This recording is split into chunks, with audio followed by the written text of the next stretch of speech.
एक बार एक व्यक्ति ने कुछ लोगों से नफरत करता था वो, और उसने आग लगाने के लिए उनके घरों को, क्योंकि वो जंगल के करीब था, तो उसने हवा देखी कि हवा इधर को है और सभी विरोधियों के घर इधर को हैं, तो उसने आग लगा दी जंगल में।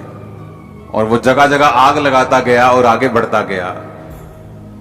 जब जंगल में आग लग गई, उसे मालूम हो गया कि अब आग लग गई है, मुझे और आग लगाने की जरूरत नहीं। अगर मैं और आग लगाऊंगा तो खुद जल सकता हूं। तो वो चुप करके बैठ गया और देखने लगा। जब किसी ने पूछा तो अब आग क्यों नहीं लगा रहा, क्योंकि उसे मालूम था वो आग लगा चुका है और अब आग अपने आप फैलती जाएगी, जैसे जैसे हवा इधर को है तो आग लगती जाएगी। लेकिन नीति वचन 26 उसकी 27 आयत में लिखा, जो गड्ढा खोदे वही उसमें गिरेगा, जो पत्थर लुढ़काए वो लुढ़क कर उसी पर लुढ़क आएगा। उसे यह मालूम नहीं था कि उसने हवा देखकर आग तो लगा दी है, लेकिन हवाओं के ऊपर जो कंट्रोल है वो हमारा परमेश्वर रखता है। अब मैं आपको परमेश्वर का एक दास होने के नाते बोल रहा हूं, जब आग लग चुकी होगी हवा का रुख चेंज हो जाएगा। क्योंकि अगर आप लोग लड़ने वाले नहीं हैं हथियारों से, इसका मतलब यह नहीं है कि तुम्हारा परमेश्वर लड़ने वाला नहीं है। अगर तुम लोग बदला लेने वाले नहीं हो, इसका मतलब यह नहीं है कि तुम्हारा परमेश्वर जो है वो बदला लेने वाला नहीं है। क्रिश्चियन लोगों को हुक्म है कि जस्ट खड़े रहो। आप लड़ते नहीं, इसका मतलब यह नहीं है कि आपका परमेश्वर चुप बैठा है। जिस हवा को देखकर आपको जलाने की कोशिश की गई है, मैं आपको प्रोफेटिकली परमेश्वर का दास होने के नाते बता रहा हूं, वो हवा दूसरी तरफ बहेगी और आप बचाए जाएंगे। आमीन ऊंचे वाला होगा तो ये आपके परिवार के लिए होगा। क्योंकि अगर आप लड़ने वाले नहीं हैं, इसका मतलब ये नहीं है कि आपका परमेश्वर लड़ने वाला नहीं। हालेलुया। मसीही संदेश को, क्रिश्चियनिटी को दबाने की कोशिश अब से नहीं, 2000 साल से होती आ रही है और आज तक कामयाब नहीं हुई। इस सच्चाई को करप्ट करने की कोशिश की गई, इसको खराब करने की कोशिश की गई, इसको दबाने की कोशिश की गई, लेकिन ये कभी दबी नहीं। इसका कारण यह है क्रिश्चियन लोग लड़ते नहीं, वो अपने खुदा पर भरोसा रखते हैं और उनका खुदा उनको कभी निराश नहीं करता, वो उनको कभी छोड़ता नहीं, कभी त्यागता नहीं। आमीन। लोगों को लगता है कि क्रिश्चियनिटी एक धर्म है। बाइबल कहती है कि एक भी जगह पर ईसाई धर्म का जिक्र तक, शब्द तक बाइबल में नहीं। क्रिश्चियनिटी एक धर्म नहीं, ये एक सच्चाई है, एक धार्मिकता है, ये परमेश्वर के साथ संबंध है। इसे कोई शैतान की ताकत ना रोक पाई थी, ना है, ना कभी रोक पाएगी। जो कुछ भी हो रहा है आप लोगों की भलाई के लिए हो रहा है, सुसमाचार को फैलाने के लिए हो रहा है, आपके विश्वास को स्ट्रॉन्ग करने के लिए हो रहा है। अगर आप बादलों को देख रहे हैं जो आपके सामने मौजूद है, एक आंधी के, एक तूफान के, एक बारिश के रूप में, यीशु मसीह के नाम में वो टाइम आने वाला है जब पूरी तरह से मौसम साफ होने वाला है और आप आगे बढ़ने वाले हैं। आमीन ऊंचा, तो ये बरकत आपकी है। हर एक चीज का बाइबल कहती है एक समय है। बोने का समय, बोने हुए को उखाड़ने का समय, रोने का समय और खुश होने का समय, नाचने का समय, विलाप का समय। बाइबल कहती है हर एक चीज का एक समय है। और बाइबल कहती है कलीसिया इसीलिए परमेश्वर ने बनाई है ताकि आप इस तब ब्लेस होते हैं जब आप परमेश्वर के दिमाग को, उसके प्लान को, उसकी योजना को जो उसके माइंड में है, आप उसे समझ जाते हैं और उस योजना को धरती पर पूरा करने के लिए आप काम करना शुरू करते हैं। जिस तरह से एक व्यक्ति जो नशे में हो सकता है और परमेश्वर का आत्मा अगर आप उसके साथ संबंध में हैं, हो सकता है वो आपको उस व्यक्ति के लिए प्रार्थना करने के लिए बोले, उसके साथ वचन शेयर करने के लिए बोले, और वो व्यक्ति जब आपकी प्रार्थना और वचन के शेयर करने के कारण बचाया जाएगा, तो इसका मतलब आपने परमेश्वर की मर्जी को पूरा किया। जब चेलों ने कहा कि जिस तरह यूहन्ना ने अपने चेलों को प्रार्थना करना सिखाया, प्रभु यीशु हमें भी प्रार्थना करना सिखा, तो परमेश्वर ने कहा था तुम इस तरह से प्रार्थना करना कि हे पिता, तू जो आसमान में है तेरा नाम पाक माना जाए, जिस तरह तेरी मर्जी आसमान में पूरी होती है धरती पर उस तरह राज आए। कौन सी मर्जी की परमेश्वर बात कर रहा है? वो मर्जी जो परमेश्वर के दिमाग में है और किस तरह से वो धरती पर पूरी होगी। बाइबल कहती है, परमेश्वर के आत्मिक नियमों की किताब में से ये नियम है कि परमेश्वर धरती के ऊपर कोई भी काम जो है वो अपने आप नहीं करता। बाइबल कहती है वो कर सकता है, लेकिन आप लोगों को सहभागिता में बनाने का उसका कारण ये था कि आप लोग परमेश्वर के द्वारा ठहराए हुए कामों को करेंगे और इसी के जरिए ये एक लैडर बन जाएगी, एक कॉन्टैक्ट बन जाएगा कि पीछे लाइट है, आगे बल्ब भी लगा हुआ है, लेकिन जब कनेक्शन ही नहीं है लाइट से बल्ब की ओर, वो इलेक्ट्रिसिटी फ्लो नहीं कर रही, तो लाखों रुपए का बल्ब और पीछे हजारों वोल्ट की रोशनी किसी काम की नहीं। उसी तरह परमेश्वर जो हजारों लाखों करोड़ों और बेहिसाब वोल्ट की जो पावर है और आप एक बल्ब के समान, रोशनी के समान बाइबल कहती है बुलाए गए हैं, लेकिन जब कनेक्शन आप में और परमेश्वर में नहीं है, आप रोशनी नहीं दे सकते, लोगों को रास्ता नहीं दिखा सकते, परमेश्वर के द्वारा बनाए गए मकसद को भी आप पूरा नहीं कर सकते। बाइबल कहती है जब परमेश्वर आपको बुलाता है तो उसका एक मकसद है आपकी लाइफ के लिए। अब आपको उस मकसद को समझना है जो परमेश्वर के दिल में है आप लोगों के लिए, और जैसे ही आप उस मकसद को समझ के काम करना शुरू कर देंगे, वो इलेक्ट्रिसिटी का फ्लो होगा, आप चमकने लगेंगे, आपकी पर्सनल लाइफ भी ब्लेस होने लगेगी। इसी तरह से मैं ब्लेस हुआ हूं जिस तरह से आप ब्लेस होने वाले हैं। आमीन ऊंचा तो ये आपके परिवारों तक जा रहा है इसका असर। तो अब मुझे ये बात समझ में आ गई कि मैं इसलिए ब्लेस होता हूं कि सिर्फ इसलिए नहीं कि मुझे एक जीवित कलीसिया में जाकर आमीन आमीन बोलना है, मुझे मास प्रेयर रिसीव करनी है और मैं ब्लेस हो जाऊंगा। इसके लिए परमेश्वर ने आपको नहीं बुलाया। वो मास प्रेयर आपके छुटकारे के लिए है, वो आपको आगे बढ़ाने के लिए है, वो आपको परमेश्वर का असली मकसद दिखाने के लिए है। जब बाइबल कहती है, जब हम शमूएल की पुस्तक पहला शमूएल उसका 30 उसकी 6 आयत को पढ़ते हैं तो लिखा, और दाऊद बड़े संकट में पड़ा क्योंकि लोग अपने बेटे बेटियों के कारण बहुत शोकित होकर उस पर पथराव करने की चर्चा कर रहे थे, परंतु दाऊद ने अपने परमेश्वर यहोवा को याद करके हियाव बांधा। अब यहां पे लिखा कि दाऊद बड़े संकट में पड़ा। रीजन क्या था? कारण यह था कि दाऊद के सारे लोग बंदी बना लिए गए थे और दाऊद के सारे लोगों को उसके दुश्मनों ने बंदी बनाकर वो ले गए और दाऊद के अपने लोगों से पत्थरवा करने की चर्चा करने लगे। अब दाऊद यहां पर बाइबल कहती है कि परमेश्वर यहोवा को याद करके उसने हौसला बांधा, उसने हियाव बांधा। परमेश्वर यहोवा को कैसे याद किया? नाम लिया उसका। बाइबल कहती खुदा अपने वचन में रहता है, उसने वचनों को याद किया कि चाहे मैं घोर अंधकार के तराई के बीच में से होकर चलूं, मृत्यु की वादियों में से होकर चलूं, पानी में से होकर चलूं, तो मुझे वो डुबो ना पाएगा, मौत की वादी मुझे मार ना पाएगी, आग मुझे जला ना पाएगी। बाइबल कहती है उसने परमेश्वर के वचनों को याद करके हियाव बांधा।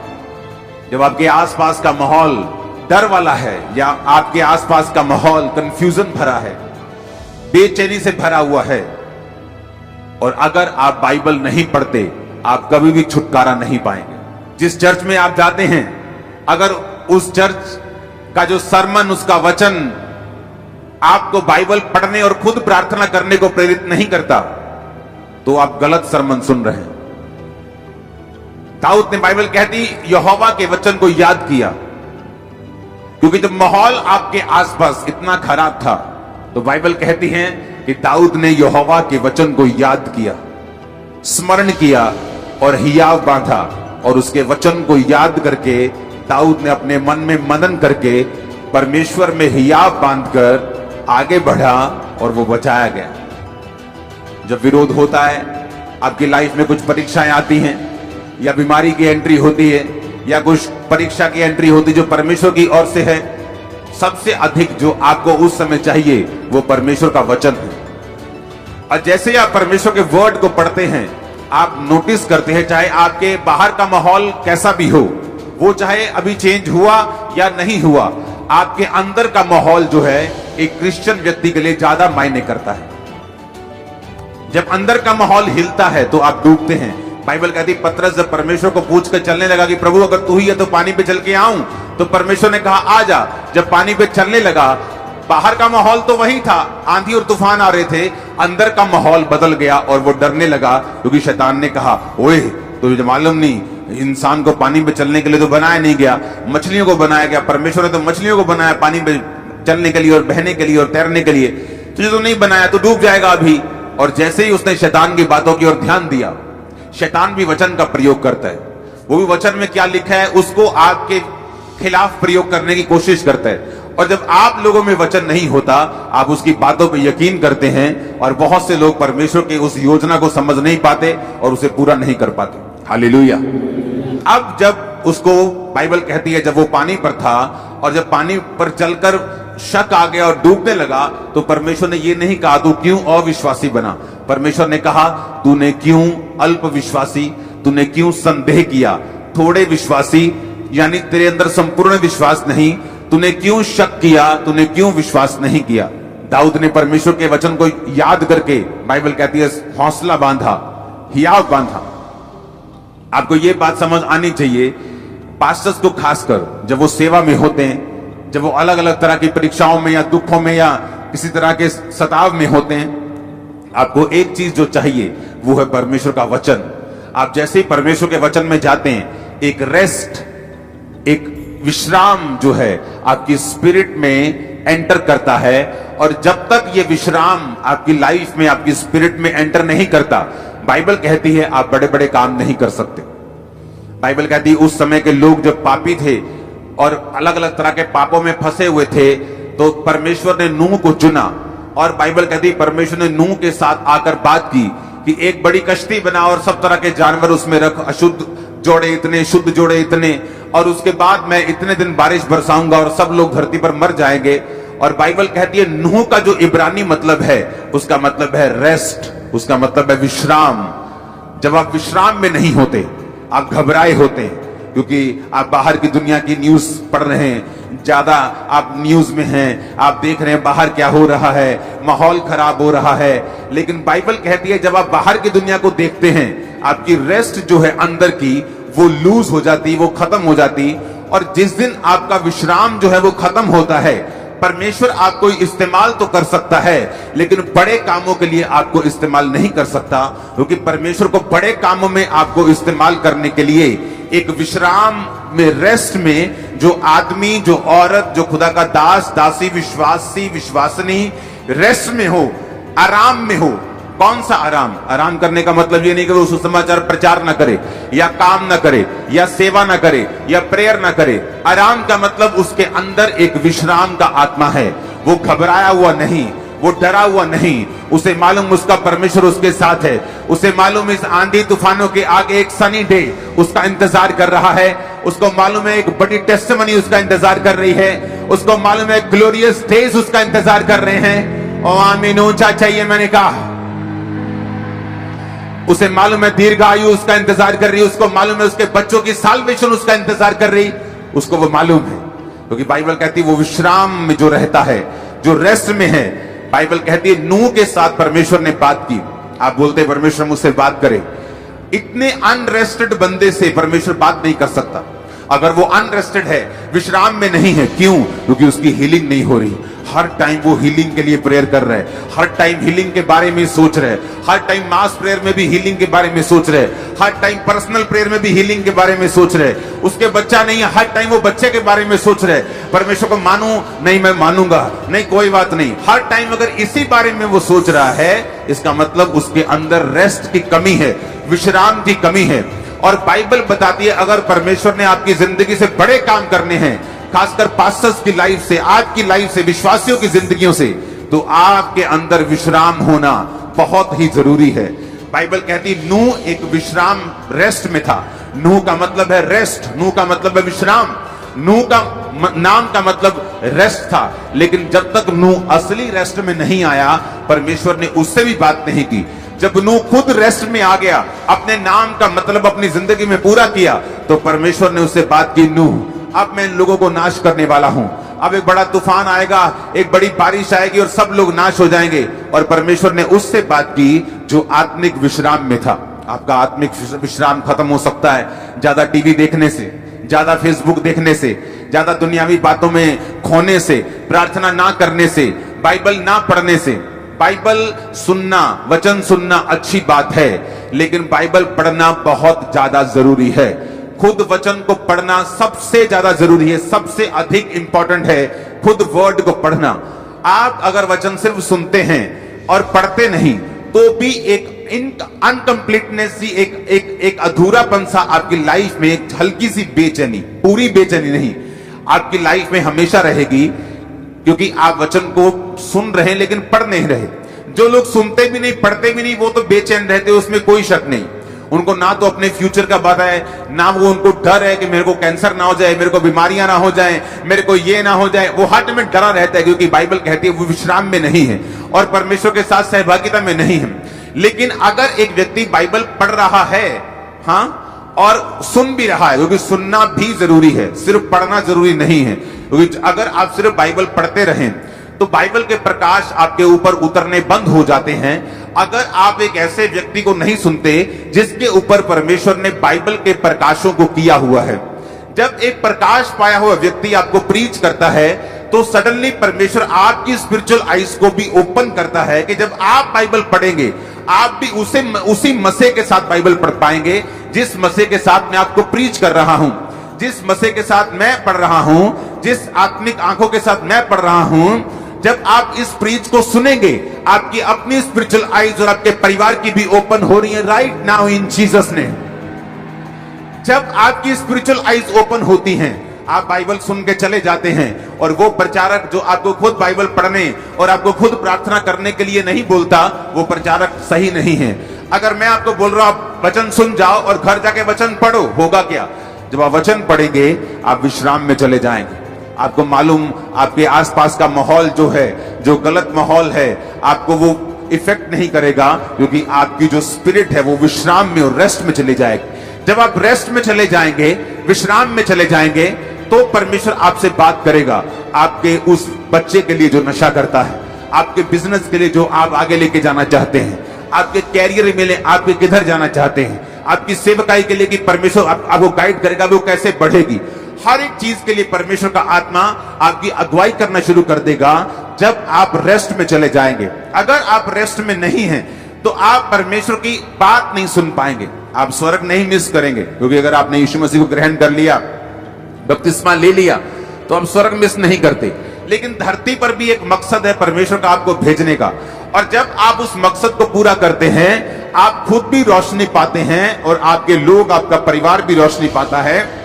इसलिए परमेश्वर ने कहा तू बच तेरा घराना बचाया जाएगा। क्योंकि जब तू कनेक्शन कर लेगा और तू जग जाएगा, तू ऑन हो जाएगा, तेरे लोग भी रोशनी पाएंगे, तेरा परिवार भी रोशनी पाएगा, तेरे बच्चे भी रोशनी पाएंगे, तेरा भाई भी रोशनी पाएगा, क्योंकि तू मेरे साथ कनेक्टेड हो चुका है। आमीन। अब अगर आपका कलीसिया में जन्म हुआ है और आप परमेश्वर, बाइबल कहती है जिस तरह से आप परमेश्वर के भवन में लगाए जाएंगे, रोपे जाएंगे और बढ़ाए जाएंगे। हर एक विश्वासी अकेला नहीं लगाया जा सकता। अगर आप सोच रहे हैं कि आप विश्वासी हैं, आप क्रिश्चियन, आप घर बैठ के प्रार्थना कर लेंगे, बाइबल पढ़ लेंगे, आप बिल्कुल रॉन्ग है 100%। बाइबल कहती, पौलुस ने कहा तुम कलीसियाओं की रीति के अनुसार इकट्ठे होना ना छोड़ो। पहले शनिवार को इकट्ठे होते सब्त के दिन, अब संडे को इकट्ठे होते हैं ग्रेस के दिन। परमेश्वर ने उस ग्रेस को, उस सब्त को, उस जो व्यवस्था थी उसको ग्रेस में बदल के हमें संडे के दिन इकट्ठा होने के लिए बोला। और बाइबल कहती है वो रोज इकट्ठा होते थे, हम तो हफ्ते में 2 दिन इकट्ठा होते हैं और रात को हम रोज प्रेयर माउंटेन पे इकट्ठा होते हैं। लेकिन बाइबल कहती है कि किस काम के लिए परमेश्वर ने आपको भवन में लगाया है। अब हम पढ़ेंगे, जब हम प्रेरितों के काम उसकी 12 उसकी 1 से 8 आयत पढ़ते हैं तो वहां पे लिखा, उस समय हेरोदेस राजा ने कलीसिया के कई व्यक्तियों को सताने के लिए उन पर हाथ डाले। उन्होंने यूहन्ना के भाई याकूब को तलवार से मरवा दिया।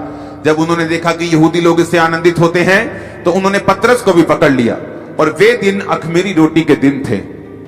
उसने उसे पकड़कर बंदी गृह में डाला और 4-4 सिपाहियों के 4 पहरों में रखा, और इस विचार से कि फसह के बाद उसे लोगों के सामने लाए। बंदी गृह में पतरस बंद था, परंतु कलीसिया उसके लिए लौ लगाकर परमेश्वर से प्रार्थना कर रही थी। अब बाइबल कहते हैं जब परमेश्वर के एक दास को मार दिया गया तो कलीसिया को गलती समझ आई कि हमें दासों के लिए भी प्रार्थना करनी है। सिर्फ परमेश्वर के दासों को हमारे लिए प्रार्थना नहीं करनी, हमें भी उनके लिए प्रेयर करनी है। और बाइबल कहती है वो लॉ लगाकर प्रार्थना करने लगे। जब वो लॉ लगाकर प्रार्थना करने लगे तो परमेश्वर ने अपने स्वर्गदूत को भेजा, और स्वर्गदूत आया तो 7 आयत में लिखा, उस कोठरी में ज्योति चमकी, उसने पतरस की पसली पर हाथ मारकर उसे जगाया और कहा, उठ जल्दी कर, और उसकी हाथों से जंजीरें खुलकर गिर पड़ी। स्वर्गदूत ने उससे कहा, कमर बांध, जूते पहन, और उसने वैसा ही किया। फिर उससे कहा, अपना वस्त्र पहनकर मेरे पीछे हो ले। और पतरस को अभी भी लग रहा था कि वो दर्शन देख रहा है, लेकिन वो असली में हो रहा था, क्योंकि कलीसिया लॉ लगाकर परमेश्वर से प्रार्थना कर रही थी।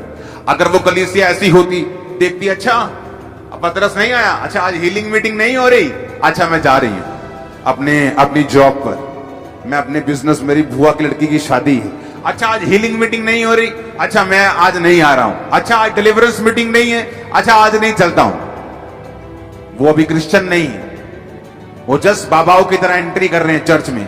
जब बाबा जी हैं, बाबा जी से हीलिंग लेने आ गए, बाबा जी नहीं है तो खत्म। लेकिन बाइबल कहती वो कलीसिया, जब परमेश्वर का दास उनके बीच में नहीं था तो लॉ लगाकर परमेश्वर से प्रार्थना कर रहे थे। ये कलीसिया का काम था।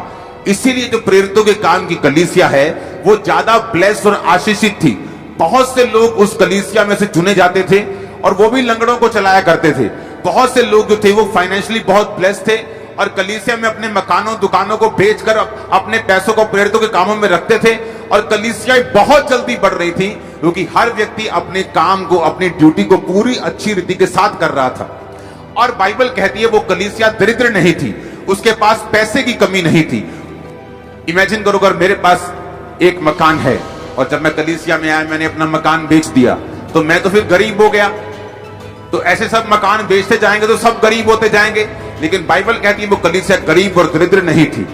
क्यों? क्योंकि जब उन्होंने एक मकान बोया, परमेश्वर ने 2 के रास्तों को, 4 के रास्तों को खोला होगा।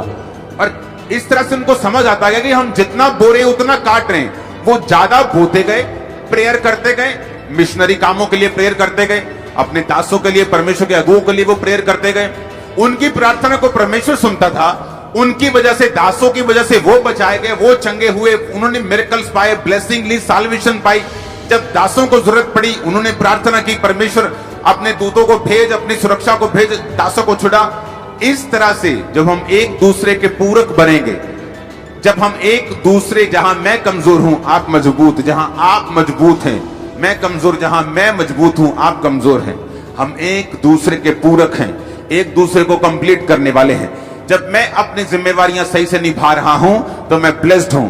अगर कलीसिया अपनी जिम्मेवारी सही से निभाएगी तो वो ब्लेस होगी। Hallelujah, hallelujah. मैंने देखा है बहुत सी कलीसियां हैं जो अपने पास्टर्स के दर्शनों में उनका साथ नहीं देती, क्योंकि पास्टर ने बोला होता है मुझे ये कलीसिया से कुछ भी जरूरत नहीं। ऐसे बहुत सारे पास्टर्स को मैं जानता हूं, लेकिन उस कलीसिया की जिम्मेवारी ये होती है कि उस सारे मिशनरी कामों में प्रार्थना के साथ, उपवास के साथ, पैसों के साथ, ताकत के साथ, वरदानों के साथ, जो भी कलीसिया के पास है वो उस मिशनरी काम के लिए, खुदावंद की सेवकाई के लिए, किसी धर्म के प्रीच के लिए नहीं, जीसस क्राइस्ट के प्रीच के लिए, किसी धर्म को ऊंचा, किसी धर्म को नीचा करने के लिए नहीं, यीशु मसीह के नाम को फैलाने के लिए। अगर आपका कुछ भी प्रयोग नहीं हो रहा तो बाइबल कहती है आप एक सच्ची कलीसिया नहीं है, आप एक राइट पाथ पे नहीं हैं, आप एक सही रास्ते पे, सही दर्शन पे नहीं हैं, और आप परमेश्वर की मर्जी को पूरा नहीं कर रहे। और इसी कारण आपकी लाइफ में कंफ्यूजन है और रेस्ट की कमी है, विश्राम की कमी है। ब्लेसिंग के लिए जोर लगाना पड़ता है, लाइफ अगले लेवल तक नहीं पहुंचती। बहुत से लोग सोचते हैं कि अगले लेवल पे जाने के लिए हमें परमेश्वर की ओर देखना होगा। हाँ, वो तो देखना ही होगा, लेकिन हर टाइम ऐसा नहीं है बाइबल के मुताबिक। बहुत से लोग प्रार्थना करते हैं, परमेश्वर मैं सेम सैलरी पे हूं, मैं सेम अनॉइंटिंग पे हूं, मैं सेम मसे में हूं, मैं सेम वरदान में हूं, मैं सेम इसी बरकत पे हूं। क्योंकि अगले लेवल के लिए अगर किसान बोले कि मैं उसी 1 एकड़ को काट रहा हूं, क्योंकि वो फसल ही, वो बीज ही 1 बोरी को बो रहा है और हर साल 1 बोरी बोता है, हर साल 1 एकड़ काटता है, तो वो सोच रहा है कि मेरी फसल क्यों नहीं बढ़ रही। अगर उसे फसल बढ़ानी है, उसे सेक्रीफाइस करना पड़ेगा। जब फसल उगेगी उसे अपनी फसल में से बीज ज्यादा निकालना पड़ेगा और अगली बार उसकी फसल बड़ी होगी। कलीसिया को यह मालूम होना चाहिए आपका फाइनेंस का लेवल, आपकी स्पिरिट का लेवल, आपकी अनॉइंटिंग का लेवल, गिफ्ट्स का लेवल, जो कदम आप बढ़ाते हैं उनसे बढ़ता है। अगर आप कदम नहीं बढ़ाएंगे वो नहीं बढ़ेगा, आप कदम आगे नहीं करेंगे वो नहीं बढ़ेगा। अगर आप फैसला लेने में देरी करेंगे आपकी बरकत भी देर से आएगी। आगे बढ़ने की ताकत खुदा ने आपको आपके हाथों में दी है। अगर आप आगे बढ़ना चाहते हैं वो आपके हाथों में है। अनॉइंटिंग में बढ़ना चाहते हैं वो आपके हाथों में है। हालेलुया। वो परमेश्वर के हाथों में नहीं, वो आपके ज्यादातर आपके हाथों में है, क्योंकि परमेश्वर ने जब आपको भुलाया, आपको बचाया, आपको सेव किया, आपको लहू से धोया, पापों को माफ किया, चंगा किया, अब उसने बाइबल को, आपके वचन को आपके हाथों में दिया है। आप जब इस स्ट्रक्चर को पूरा करेंगे, इसके अनुसार अपनी लाइफ को बिताएंगे, आप अपनी लाइफ में ब्लेस होते जाएंगे। हालेलुया। अपने पड़ोसी को बोलो वचन को याद कर। अपने पड़ोसी को बोलो वचन को याद करके ही याद बांध। घर जाकर वचन को पढ़ना आपको रेस्ट में लेके आए, आराम में। जब आराम आएगा खुदावंद बात करेगा। जब वो बात करेगा वो छुटकारा देगा। जब छुटकारा देगा आपके टेस्टिमनी बढ़ेंगे, बहुत से लोग छुड़ाए जाएंगे। जिन लोगों को परमेश्वर इस्तेमाल करता है उन लोगों की एक निशानी है, वो अंदर से विश्राम में है, बाहर से काम में है। कुछ लोग बाहर से बहुत विश्राम में दिखते हैं, हम्बल दिखेंगे इस तरह से, ऐसे शो होगा कि पता नहीं स्वर्गदूत ही आ गया आपके बीच में। उनकी बोली हाँ ब्रदर जी, लेकिन अंदर से वो विश्राम में नहीं, अंदर से डर रहे हो। और कुछ लोग बाहर से कड़क हैं लेकिन अंदर विश्राम में है और वो ज्यादा काम कर रहे हैं। जब अंदर विश्राम नहीं और बाहर विश्राम है तो उल्टा हो गया। इसलिए वो देखने में, सुनने में तो अच्छे लगते हैं लेकिन फ्रूटफुल नहीं, रिजल्ट नहीं। क्योंकि रिजल्ट लेने के लिए आपको इनसाइड से, अंदर से विश्राम में आना पड़ता है। और कई बार जब आप प्रार्थना में बैठते हैं, आप 4 घंटे, कई बार 5 घंटे भी लग सकते हैं, कई बार 3 घंटे भी लग सकते हैं, आपको उस विश्राम में घुसाने के लिए जो परमेश्वर ने आपको दिया हो, देना चाहता है। आप जस्ट कई बार 1 घंटे की प्रार्थना, धन्यवाद प्रभु जी ये मंगा, और राशन लिस्ट देके कई बार आप विश्राम में प्रवेश नहीं कर सकते। हालेलुया। कई बार जब मैं अपने प्रेयर रूम में जाता हूं तो कई बार परमेश्वर का आत्मा मुझे बोलता है तू सो जा पहले। मैं जस्ट जाते ही सोता हूं पहले, कई बार, हर बार नहीं। और 2 घंटे बाद जब मैं उठता हूं मुझे कुछ भी करने की जरूरत नहीं। ऐसे होते जैसे स्वर्गदूत के सामने कॉपी रखी है और वो प्रेयर पॉइंट्स देते हैं। जस्ट उस प्रेयर पॉइंट से जब प्रेयर होती, रिजल्ट आने शुरू होते। मैं आपको सीक्रेट दे रहा हूं, वो एक ऐसी प्रार्थना में पोजीशन है जो निशानेबाजी करते हैं लोग, वो समझेंगे कि आप हड़बड़ी में निशानेबाजी नहीं कर सकते। आप भाग भाग की निशानेबाजी, एक चीज, बड़ी चीज पे निशाना लगा सकते। अगर आपको पिन पॉइंट जिसे बोलते हैं बुल्स आई, जैसे कि वो आंख पे निशाना लगाना है, तो आपको अपने आप को बिल्कुल स्थिर करना पड़ेगा। अपनी कंप कभी जो हाथ की है उसे भी कंट्रोल में करना पड़ेगा। आप जब प्रेयर रूम में जाते हैं जस्ट वेट करो, आप थैंक करो, आप प्रेज करो, आप कोई गीत सुनो परमेश्वर का, बाइबल पढ़ो। लेकिन एक ऐसा टाइम भी आता है जब परमेश्वर आपको झिला देता है, आपको एक्टिव कर देता है। उस टाइम फिर जो प्रेयर होती है वो बेस्ट प्रेयर होती है और वो रिजल्ट लेके आने वाली होती है। और कई बार मेरे लोग मुझे देखते हैं मैं प्रार्थना रूम में गया हूं, मैं आया ही नहीं हूं रात भर, मैं 6-8 घंटे बाद आया हूं, 10 घंटे बाद आया हूं। क्योंकि वो टाइमिंग बड़ी इंपॉर्टेंट होती है जिस टाइम में परमेश्वर का आत्मा आपको स्थिर करता, हिलाता है। जिस तरह स्वर्गदूत आकर पानी को हिलाते थे और जब पानी हिलने के बाद जो लोग जाते थे वो हील हो जाते थे। इन प्रैक्टिकल बातों पे अमल करो, जो आपको बताया गया इसको फॉलो करो। लाइफ सेम नहीं होगी, लाइफ सेम नहीं होगी, मैंने कहा। आमीन। जो भी आपको बताया गया उसे कवर करो। और यही, इन्हीं चीजों में आपकी ब्लेसिंग है, इन्हीं चीजों में आपकी आशीष है कि जो परमेश्वर की राइट नाउ नीड है, उसके लोगों को जो जरूरत है उसके अनुसार प्रेयर में जाना, ये आपको चाहिए। आमीन। और जब उसके अनुसार हम प्रार्थना करेंगे, हम बचाए जाएंगे, हम ब्लेस भी होंगे। उसके अनुसार प्रार्थना करेंगे, परमेश्वर हमारी दिक्कतों को भी दूर करेगा, वो बीमारियों को भी दूर करेगा। क्योंकि एक्चुअल में परमेश्वर ने जो कुछ भी आपको देना है वो अपनी मर्जी से देना है, और अपनी ग्लोरी के लिए देना है, और अपनी महिमा के लिए देना है, उसके नाम को ऊंचा करने के लिए देना है। God bless you all. वो आपको सेम ना रहने दे। आमीन। ऊंचा ये बरकत आपकी है।